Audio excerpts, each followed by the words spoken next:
હાલો વિદ્યાર્થી મિત્રો, શું કરો છો?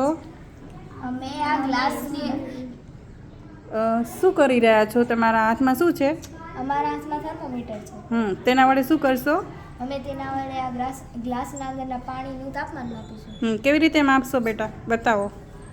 પહેલે તો અમે આ અત્યારનું ટેમ્પરેચર કેટલું છે બોલો? અત્યારનું તાપમાન ટેમ્પરેચર આમાં 29 છે.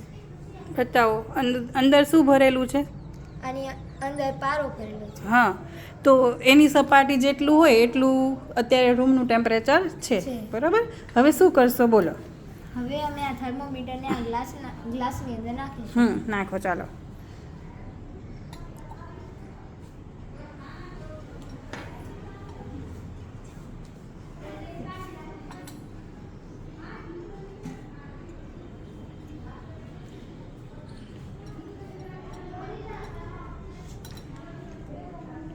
શું કાંઈ જોવા મળે છે?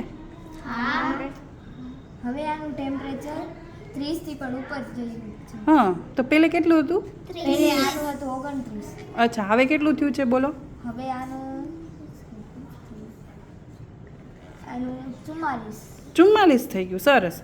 લ્યો, એટલે કે તમે શું કર્યું? ટેમ્પરેચર, પાણીનું ટેમ્પરેચર વધાર્યું, બરાબર? અને એનું માપન શેના વડે કર્યું તમે? થર્મોમીટર. સરસ, વેરી ગુડ.